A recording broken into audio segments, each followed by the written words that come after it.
another guy that I really like and that I'm so pissed off at that he lost, Deontay Wilder. Great guy. Yeah. Do you think that at age 34, does he need to change things, or is it just a matter of him refocusing and getting back into the next phase? It's going to be refocusing, but he's only going to win. He's only going to beat this big guy. He's only going to beat Tyson Fury if he does what Tyson Fury's doing. That's the only way he's going to do it, which means he's got to take some steroids and he's got to do some growth hormone, because that's exactly what that guy was on. And I don't give a shit what anybody says. That's a fact, Jack. And you just cannot. Why do you think that's true? You just feel it? Oh my God. Al, he does drugs his whole life. You know, this is going to make him a better boxer. It's going to make him a tougher, stronger. And, you know, of course he's going to take that stuff. He was hanging out with some bodybuilders that I know that are very high-end bodybuilders. You know, he was hanging out with them at the fights. So, I mean, it's a no-brainer. And you know, I literally even tried to get in touch with Deontay after the fight and to tell him, you know, I'm still waiting on his call, or I want to try to talk to some of his people, because he's not going to win against that guy when that guy's jacked up the way he is. It's almost impossible. It's a good guy, a good fighter, Tyson Fury, good fighter, Deontay Wilder, good fighter. But now, when you add in all that stuff, you add in all those growth hormones. Oh my God, he was a beast. You know, he felt like a king. He came in on a throne. That goes to show you, like, he felt like a king. When you take that stuff, I've never done growth hormone. I've been friends with plenty of guys who did it and told me that, Vinny, it's unbelievable. It regrows your body. You feel like a monster. You feel great. Every muscle is added to the muscle that you already have. You know, I got guys that, you know, do it religiously, and I can see the difference in their body and their emotions and their movement and their thought process. And so do you feel that somehow he masked it for the test that he took? Is that what you're saying? Absolutely. Oh my God, yes. And they even said something about it after. Like, there was something said about it that Tyson Fury didn't want to do the test. Something's not right there. Where there is smoke, there's always fire. Vinny Pazienza, a former world champion, a fighter that survived an accident in a miracle way, he accused Tyson Fury of being on steroids in the rematch with Deontay Wilder, in which he claimed Tyson Fury hangs out with a lot of bodybuilders that's obviously on steroids, in which they happen to be his friends. Therefore, he highly believes that Tyson Fury took steroids for the Wilder rematch, and he cleansed his body in order to pass the VADA test. That's one way to get away with taking steroids and passing the test. Another way is thanks to the WBC for increasing the computer limit when it comes to their drug testing that a fighter could have in his system. In other words, a fighter could eat as much contaminated meat as he wants and still be cleared to fight legally. Thanks to the WBC bending the rules so fighters on the hope list could cheat in order to keep up with the fighters on the coincidental list. That was the plan all along. If you don't believe me, all you have to do is look at the facts. Look at the scoreboard. Canelo Alvarez, Jimenez, and Tyson Fury all failed drug tests and they all blamed it on contaminated meat. So guess what? Now they get a pass because they could eat as much contaminated meat as they want, and they will still be cleared to fight legally. That's why Deontay Wilder has to be aware and take Vinny Pazienza advice very seriously. If Wilder is able to get Fury in the ring for the trilogy match, he has to push for Olympic-style drug testing. Forget the drug testing by the WBC. That's corrupted. It's all part of the system. It's all part of the setup. This is pretty much the setup of the century. Deontay Wilder will be wise to force Tyson Fury to take VADA and USADA drug testing, because this man right here is an expert when it comes to cheating all around the board. All you have to do is look at his history. Back in 2015, Tyson Fury failed multiple drug tests for taking steroids, and that's a fact.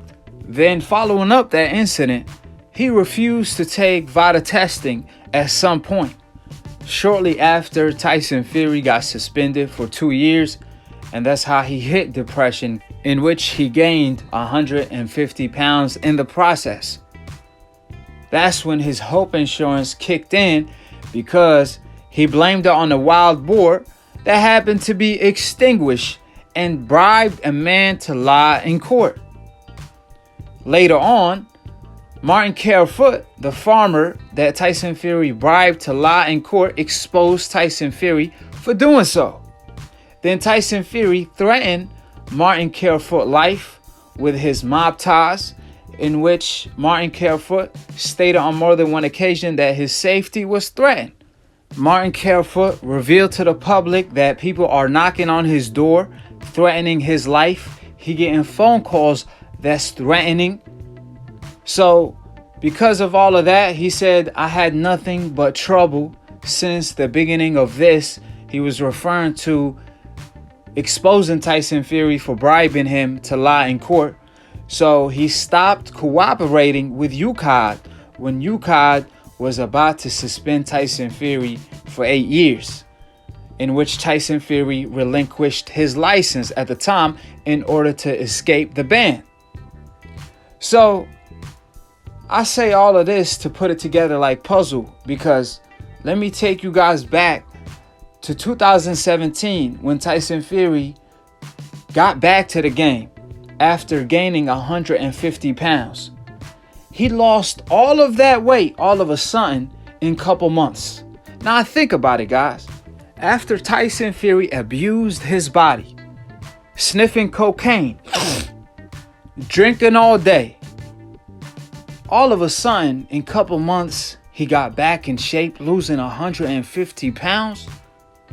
That sounds like a miracle to me.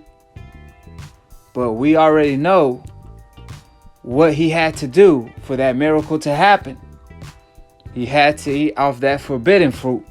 That's what it was, because he was hanging out with his best friend, Billy Joe Saunders, at the time. Around the exact time Tyson Fury lost all that weight, Billy Joe Saunders, his best friend, was training for his toughest fight up to that date, Demetrius Andrade, in which Billy Joe Saunders got busted taking a certain supplement that leaves your body in 24 hours. This PED that Saunders was taking that leaves your body in 24 hours help you lose weight, make you faster, makes you stronger physically and mentally. But the great thing about it, it leaves your body in 24 hours. So as long as you don't get tested the day of you taking the supplement, most likely you will pass the drug test. Which leads me to this question I want to ask you guys. A guy like Tyson Fury, who took steroids in the past when he was already in shape, before he hit depression and got suspended for taking steroids, you think he won't resort to this perfect drug when he's not getting drug tested in order to lose that 150 pounds? Of course he will. Of course he will. Hanging out with his best friend, Billy Joe Saunders. You are who you hang with. You are who you hang with, period. If you hang around a bunch of crackheads every day, guess what they're going to teach you how to do? How to become a crackhead. If you hang around a lot of millionaires every day, you don't have to be a millionaire, but you best believe they're going to show you how to become one. So if you're going to hang around a bunch of people that take shortcuts by cheating, you're going to resort into doing the same thing. That goes for Tyson Fury as well. And one thing about a human body is that a human is not made like a machine. Once a particular person abuses his body for years, he or she can no longer peak the way Tyson Fury did in the rematch with Deontay Wilder. You could also thank the WBC for increasing the computer limit a fighter could have in his system. Matter of fact, I had a great conversation with the person that busted Tyson Fury tampering with his gloves in sparring, a witness and a victim, Nicholas Asbury. I had a great conversation with him when it came to this topic a few months ago, so enjoy the video. Subscribe and click on the notification bell, and we out here. Tyson Fury paid for him to lie in court, and he don't even have wild boars. Matter of fact, that wild boar in particular Tyson Fury was talking about, it was extinguished.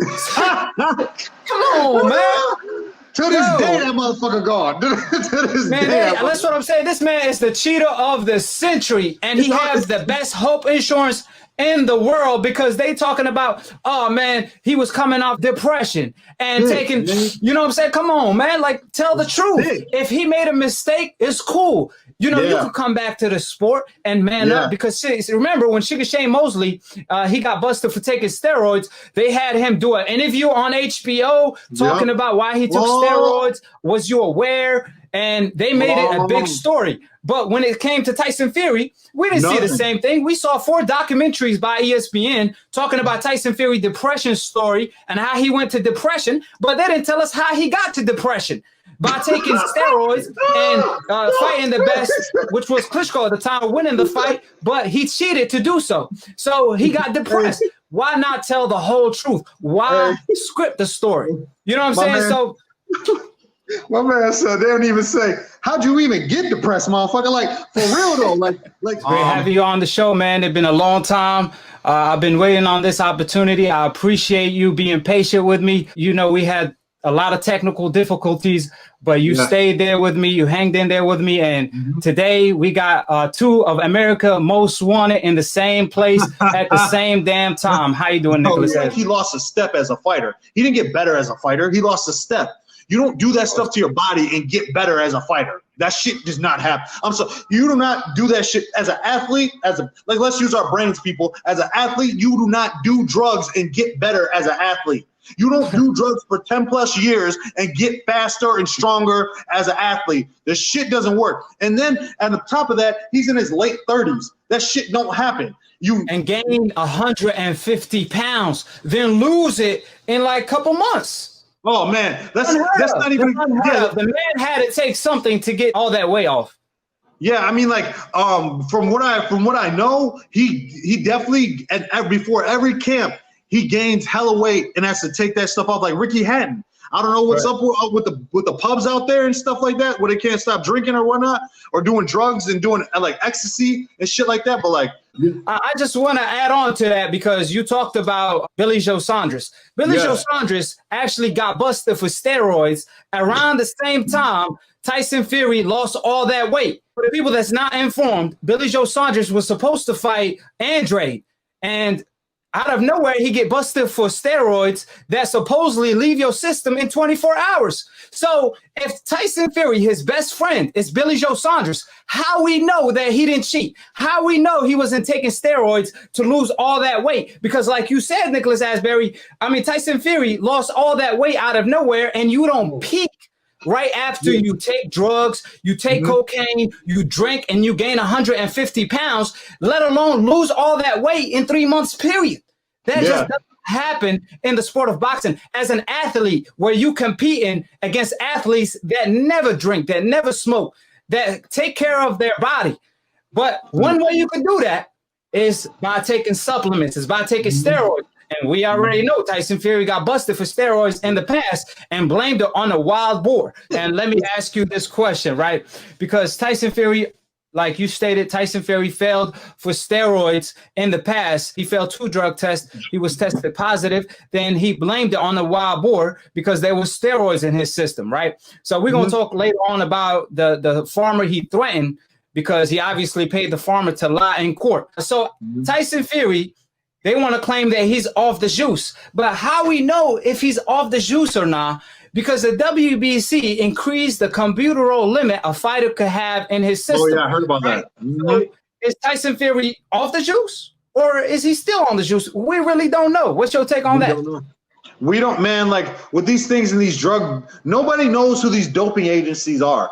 I don't fucking know who they are. Nobody knows. And that's not even to go to show, like, let's say, for example, they want to say Lomachenko has like 3 fights and fights on the top. And everybody says, hey, why can't every boxer just go for a championship fight when they first come out? That's not possible. Every fighter, when you first start boxing, you don't make that type of money. And there's no drug agencies. It's just a mixture of everybody. There's no union, no nothing. It's just a mixture of everybody fighting with steroids and cheating. And then they just pick and choose certain people they want to be protected to get to the top. Mostly if you have the complexion for the protection, like my man said, then you're going to get the negotiated route to the top. Just look at Chicago. Most of Chicago has great black fighters, but most of the fighters that get praised in Chicago are white fighters. They're not even that good. It's like the same thing to go to show for every other state too. So when that going said, like, for example, Montel Griffin fought James Toney. I think Montel only had 14 fights at the time, and James Toney moved up to light heavyweight. But then Montel doesn't get praised like Lomachenko does.